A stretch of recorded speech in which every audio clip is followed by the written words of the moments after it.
Hi my dear nice friends, మేము ఈ మధ్యనే హైదరాబాద్లోని రాజీవ్ గాంధీ ఇంటర్నేషనల్ ఎయిర్పోర్ట్ని చూడడం జరిగింది. మేము చాలా సంవత్సరాలు హైదరాబాద్లో ఉన్నా కానీ ఎప్పుడు కూడా మేము ఈ రాజీవ్ గాంధీ ఎయిర్పోర్ట్ని అంటే ఇంటర్నేషనల్ ఎయిర్పోర్ట్ని మేము సందర్శించలేదు. అది కుదరలేదు అటు వెళ్ళడానికి. చాలామంది ఫ్రెండ్స్ అమెరికాకి కానీ లండన్కి కానీ వెళ్ళే వాళ్ళు ఉన్నారు, కానీ వాళ్ళు పిలిచారు, కానీ ఆ బాన్వాయేజ్ అంటే ఆ వీడ్కోల్కి మేము వెళ్ళలేకపోయాం. పర్సనల్గా నేను వెళ్ళలేకపోయాను. సరే, ఈసారి మా మేడం ఫస్ట్ టైం ఫ్లైట్లో కేరళకి వెళ్ళే కార్యక్రమం ఉంది కాబట్టి మేము ఈ ఎయిర్పోర్ట్కి రావడం జరిగింది. పిల్లలకి ఎగ్జామ్స్ ఉండడం వల్ల మాతో రాలేదు. నేను మా మేడంని డ్రాప్ చేయడానికి, అదేవిధంగా బాన్వాయేజ్ అంటే వీడ్కోలు చెప్పడానికి, ఈ ప్రయాణానికి, విమాన ప్రయాణానికి వీడ్కోలు చెప్పడానికి వెళ్ళడం జరిగింది. అన్ని సంవత్సరాల నుండి కూడా హైదరాబాద్లో ఈ ఎయిర్పోర్టు చూడలేకపోయాం. ఇప్పుడు ఈ కేరళ ట్రిప్ పుణ్యమా అని మేము ఈ ఎయిర్పోర్ట్కి రావడం జరిగింది. చూడండి, చాలా గ్రీనిష్గా ఉంది. ఈ ఎయిర్పోర్ట్ రోడ్డుకి వచ్చేసాము. ఇదే ఎయిర్పోర్ట్కి వెళ్ళే రోడ్డు అనమాట. మేము తుక్కుగూడ నుంచి అంటే ఓఆర్ఆర్ నుంచి తుక్కుగూడ వైపుకి మేము ఎగ్జిట్ అయ్యి ఆ విధంగా తుక్కుగూడ నుంచి ఇప్పుడు ఎయిర్పోర్ట్లోకి ప్రవేశించాము. ఇది ఎయిర్పోర్ట్కి వెళ్ళే దారి. మీరు చూడండి, చుట్టూ అటు ఇటు కూడా చాలా గ్రీనరీగా ఉంది. చక్కగా వాతావరణం కూడా ఆ రోజు బాగుంది. సో గ్రీనిష్గా చక్కని మొక్కలు పెంచడం చాలా చాలా బాగుంది. విశాలంగా అద్భుతంగా ఉన్నాయి రోడ్లన్నీ కూడా. జనరల్గా ఎయిర్పోర్ట్కి వెళ్ళే రోడ్లన్నీ కూడా విశాలంగానే ఉంటాయి. సో ఇక్కడ హైదరాబాదు మనకి పచ్చదనానికి కూడా పేరెన్నికగాన్న నగరం కాబట్టి చాలా చక్కగా గ్రీనిష్గా ఉంది.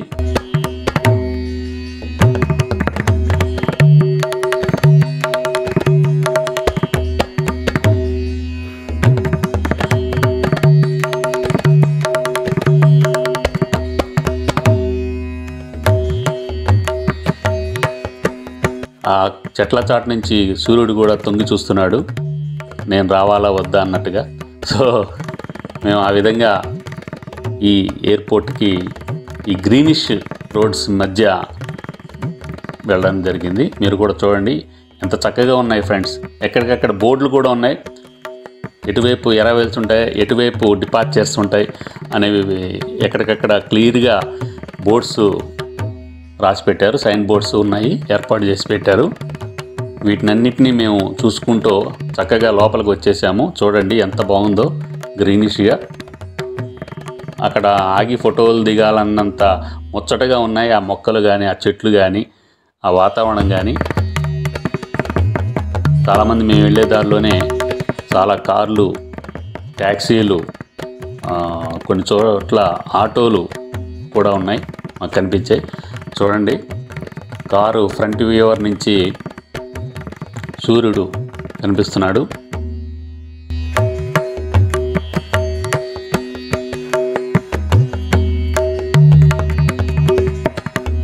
లోపలికి వెళ్ళాక ఇంకా చాలా బాగుంటుందండి. కొన్ని చోట్ల కెమెరా నాటేలోడు.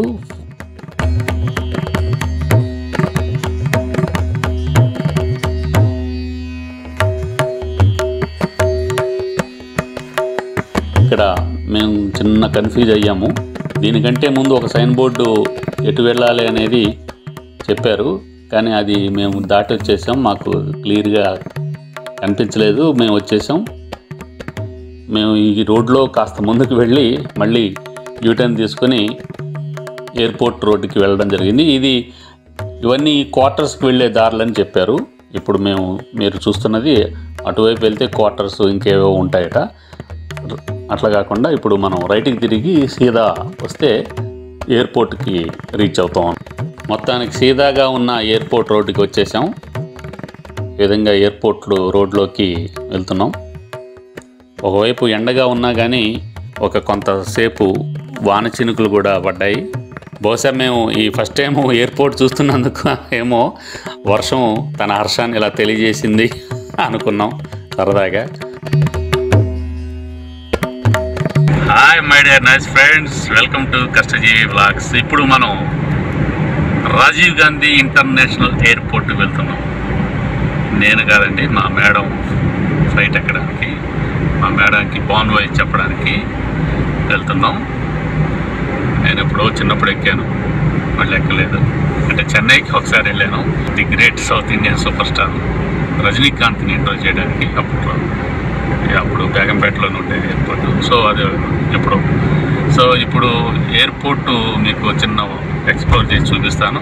అది కూడా అక్కడ మనకి పర్మిషన్స్ ఉంటే కనుక, లేదంటే బయట నుంచి ఇలాగా బ్రహ్మాండంగా చూపిస్తాను.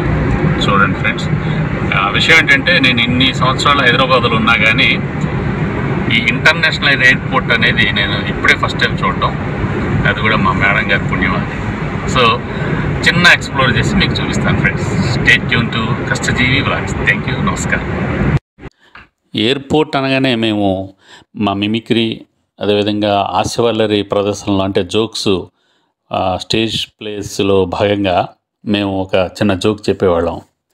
అందులో ఒక అతను అడుగుతాడు, అరే విమానాలు అంతంత పెద్దగా ఉంటాయి కదా, రంగెట్టేస్తారా మరి, కష్టం కదా అని అడుగుతాడు. దానికి ఇంకోటి జవాబు, విమానాలు గాల్లోకి ఎగిరిపోయిన తర్వాత చిన్నగా అయిపోతాయి కదా, అప్పుడు లటుక్కును పట్టుకుని చటుక్కున రంగులేస్తారనమాట. అదనమాట ఈ జోకు మాకు గుర్తొస్తూ ఉంటుంది ఎయిర్పోర్ట్ని చూడగానే. నిజానికి అలా పైకి వెళ్ళాక వేయరు, మామూలుగానే అదొక ప్రాసెస్లో వేస్తారు. అది అందరికీ తెలిసిన విషయం ఏంటంటే అది ఎయిర్పోర్ట్ అనగానే ఆ జోకు గుర్తు వస్తూ ఉంటుందన్నమాట.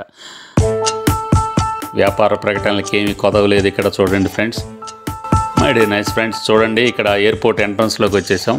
ఇక్కడ చిన్నపాటి చెకింగ్, ఏదో సంథింగ్ టోల్ గేట్ లా ఉంది. ఆ విధంగా చిన్న చెకింగ్ తర్వాత మేము లోపలికి ఎంట్రీ అయ్యాము. చూడండి ఎన్ని కార్లు 1 by 1 వరుసగా వస్తున్నా చూసారా. ఎక్కువ ట్యాక్సీలు కూడా కనబడ్డాయి ఓన్ కార్స్తో పాటు. సుదూర ప్రయాణాలు వెళ్ళేవాళ్ళు, అంటే అమెరికా, ఆస్ట్రేలియా, లండన్ ఇలాగా చాలా విదేశాలకు వెళ్ళేవాళ్ళు ట్యాక్సీనే ప్రిఫర్ చేస్తారు. ఎందుకంటే మళ్ళీ ఇక్కడ కారు పార్కింగు, కార్ను మళ్ళీ ఎవరో తీసుకురావాలి, ఇవన్నీ హెడేక్స్ ఉంటాయి కదా, ప్రాబ్లమ్స్. అందుకని చాలామంది విదేశాలకు వెళ్ళే వాళ్ళు మాత్రం ఖచ్చితంగా ట్యాక్సీనే ప్రిఫర్ చేస్తారు కదా. ఆ విధంగా ట్యాక్సీలు ఎక్కువ కనబడ్డాయి.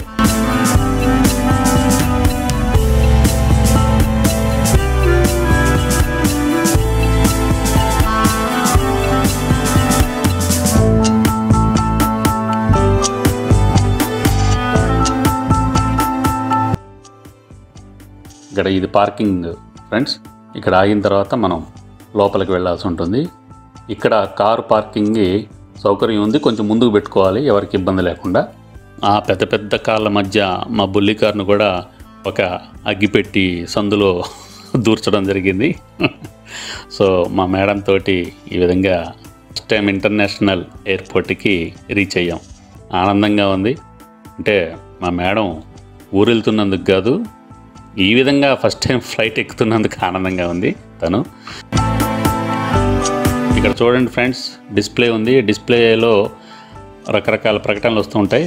ఎక్కువగా సెంట్రల్ గవర్నమెంట్కి సంబంధించిన స్కీమ్స్ని అక్కడ డిస్ప్లే చేస్తుంటారు.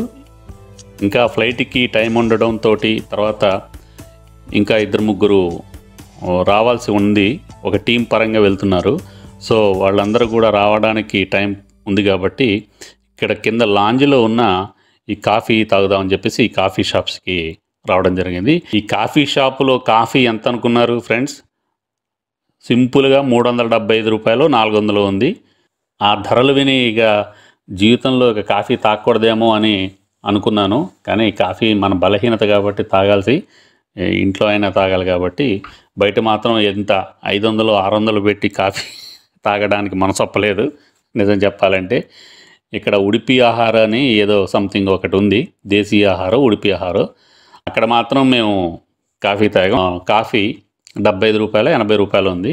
కానీ బాగుంది, టేస్ట్ బాగుంది. ఎందుకంటే అంటే ధర తక్కువని టేస్ట్ బాగుంది అని చెప్పట్లేదు ఫ్రెండ్స్, నిజంగానే కాఫీ బాగుంది. ఓకే, ఈ లాంజ్లో చాలాసేపు కూర్చున్నాం, టైం పాస్ చేసాం నేను మా మేడం.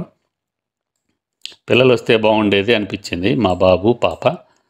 ఎక్కడికక్కడ మిలిటరీ సైనికులు కాపలా కాస్తున్నారు. ఫుల్ పగడ్బందీ రక్షణ వలయం ఉంది ఇక్కడ. ప్రతి అణువణువుని వాళ్ళు క్షుణ్ణంగా పరిశీలిస్తున్నారు. ఎవరెక్కడే ఉన్నారు, ఎవరెక్కడ ఉంటున్నారు, ఎవరు ఏం చేస్తున్నారు అనేది అంటాం కదా, డాగ కళ్ళతోటి పరిశీలిస్తున్నారు.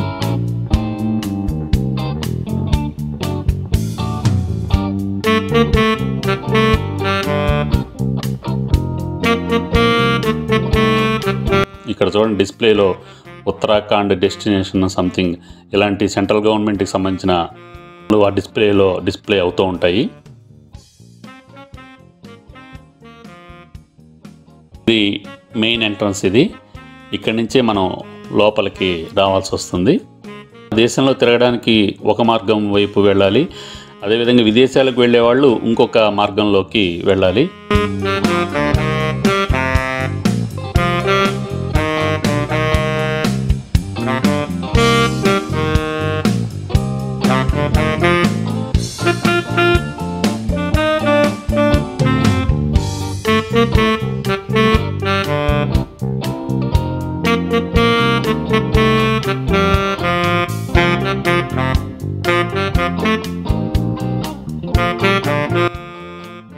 ఇది చూడండి, ఇదే Hyderabad Rajiv Gandhi international airport. Departures 6, entry 6.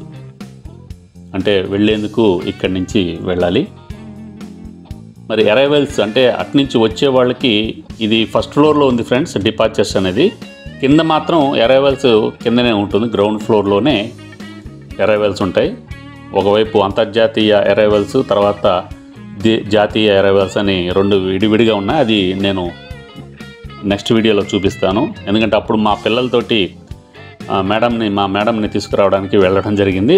అది ఇంకొక చిన్న వీడియోలో మీకు ఆ వీడియో వివరాలు మీకు అందజేస్తాను ఫ్రెండ్స్. ఇప్పుడైతే డిపార్చర్ అన్నమాట. ఇదంతా ఫస్ట్ ఫ్లోర్లో ఉంటుంది.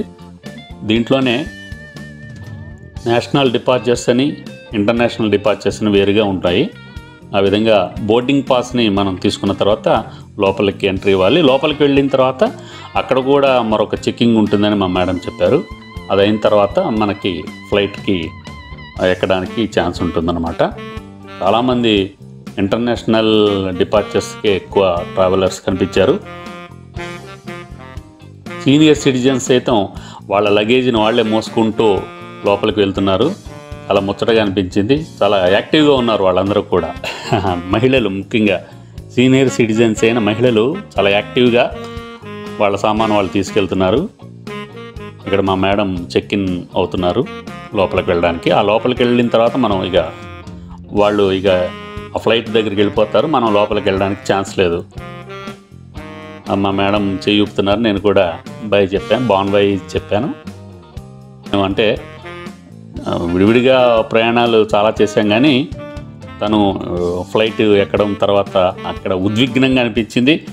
అయ్యో మిస్ అవుతున్నామే 2-3 రోజులు అనుకున్నాం నేను, మా పిల్లలు. అంటే పిల్లలు ఇక్కడ రాలేదు, కానీ ఫోన్లో ఆ భావన వ్యక్తం చేశారు ఫోన్ చేసినప్పుడు. ఎనీవే సక్సెస్ఫుల్గా వెళ్ళారు, సక్సెస్ఫుల్గా అరైవల్ తిరిగి వచ్చారు కూడా బ్రహ్మాండంగా. ఆ వీడియోని కూడా మీకు అందజేస్తాను. మొత్తానికి ఇలాగా ఇంటర్నేషనల్ ఎయిర్పోర్ట్ని మన తెలంగాణ రాష్ట్రంలోని ఇంటర్నేషనల్ ఎయిర్పోర్ట్ని చూడడం థ్రిల్లింగ్ అనిపించింది. చాలామంది చూసే ఉంటారు, చూడని వారికి ఇది కొంచెం బాగుంటుంది. అంటే ఆ విజువల్స్ బాగుంటాయి కదా అని తీయడం జరిగింది ఫ్రెండ్స్. అంతేగాని మేము గొప్ప సాధించాం గొప్ప అనేది కాదు. నిజానికి ఇది ఇంటర్నేషనల్ ఎయిర్పోర్ట్ చాలా బాగుంది. మీరు కూడా ఎప్పుడైనా చూడండి. నాకు అనిపించింది ఏంటంటే, రైల్వే స్టేషన్లో రైలు స్టేషన్ ఆ ప్లాట్ఫామ్ చూసినట్టుగా, అంటే మనం వెళ్ళకపోయినా రైల్లో ప్రయాణం చేయకపోయినా మనకి ప్లాట్ఫామ్ టికెట్ ఇస్తారు కదా, ఆ విధంగా ఇక్కడ కూడా ఇంటర్నేషనల్ ఎయిర్పోర్ట్లో కూడా ప్లాట్ఫామ్ టికెట్ ఇస్తే లోపలికి వెళ్ళి దగ్గరగా, అంటే ఫ్లైట్ ఎక్కే ఆ క్షణాల్ని మన వాళ్ళు ఎవరైనా ఫ్లైట్ ఎక్కి వెళ్తుండగా ఆ వెళ్తున్నప్పుడు దగ్గరగా చూసే భాగ్యాన్ని మనం చూడొచ్చు అనిపించింది. ఇది సెంట్రల్ గవర్నమెంట్ నిర్ణయం తీసుకోవాలి. విమానంలో అంటే విమానాశ్రయంలో కూడా ఎయిర్పోర్టు ప్లాట్ఫామ్ టికెట్ అంటారా ఏదంటారు, అలాగా ప్లాట్ఫామ్ టికెట్ ప్రవేశపెడితే మళ్ళాగా చూసేవాళ్ళకి విజిటర్స్కి బాగుంటుంది అనిపించింది. ఇది సాధ్యం అవుతుందా లేదా అనేది మనకు తెలియదు, కానీ మొత్తానికి ఆ విధంగా అనిపించింది నాకైతే. ఇది ఫస్ట్ టైం, అంటే ఫ్యామిలీతో ఎప్పుడు మేము వెళ్తూ ఉంటాం కదా, ఫస్ట్ టైం తన జాబ్ రీత్యా ఒకరే ప్రయాణం చేయడం, అంటే ఇంత దూరం జాబ్ రీత్యా చాలా ప్రయాణం చేశారు కానీ క్యాంపస్కి, బట్ ఏంటంటే ఇంత దూరం ఫస్ట్ టైం ఫ్లైట్ ఎక్కడం ఇది కొంచెం అంటే కొంచెం బాధపడింది, అంటే వెళ్ళలేక వెళ్ళింది. అయినా మీరు తప్పదు కదా, profession job. My dear nice friends, military సైనికులు ఎలాగా కాపలా కాస్తున్నారు, వాళ్ళ దగ్గర అధునాతనమైన ఆయుధాలు ఉన్నాయి. ఒక మిలిటరీ సైనికుడు నేను సెల్ఫీ అడిగితే ఇక్కడ సెల్ఫీలు అవి తీయకూడదు, రూల్స్కి విరుద్ధం, అయినా మీరు అడిగారు కాబట్టి రండి అని చెప్పేసి సెల్ఫీ దిగాడు నాతోటి. ఆయనతోటి నేను దిగాను. సరే, ఇవన్నీ చూడండి, కార్లు సైకిళ్ళలాగా ఉన్నాయి. ఒకప్పుడు సైకిళ్ళు తిరిగే భాగ్యనగరంలో, తర్వాత బైకులు, తర్వాత ఇప్పుడు కార్లు. ప్రతి వాళ్ళకి కారే కదా మై డియర్ నైస్ ఫ్రెండ్స్. ఇప్పుడు అలాగా ఇదివరకు అదొక అధునాతమైన సౌకర్యంగా అబ్బో అనిపించేది కారు, ఇప్పుడు మామూలు అయిపోయింది. సైకిల్ ఎలాగో ఒకప్పుడు ఇప్పుడు కార్లు అలా అయిపోయి, ఏదైనా ఈ విషయంలో మాత్రం దేశం అభివృద్ధి చెందింది అనుకోవాలి. సో మేడం గారికి నేను బాయ్ బాయ్ చెప్పి ఈ విధంగా మేము తిరుగు ప్రయాణం అయ్యాం. సో మళ్ళీ ఎరావేళ్ళు మా పిల్లలతోటి ఏ విధంగా అనేది నేను మీకు మరొక చిన్న వీడియోలో ప్రజెంట్ చేస్తాను ఫ్రెండ్స్. మీకు ఈ వీడియో నచ్చితే కనుక దయచేసి మా కష్టజీవి వ్లాగ్స్ ఛానల్ని సబ్స్క్రైబ్ చేసుకోండి, లైక్ చేయండి, షేర్ చేయండి, కామెంట్ చేయండి. అదేవిధంగా పక్కన ఉన్న గంట గుర్తుకే గట్టిగా కొట్టండి, గంట మోగాలి అన్నట్టుగా. ఆ విధంగా బెల్ నోటిఫికేషన్ కూడా ఆన్ చేసుకోండి ఫ్రెండ్స్. Thank you. మరొక వీడియోతో మళ్ళీ కలుద్దాం. నమస్తే, జై హింద్.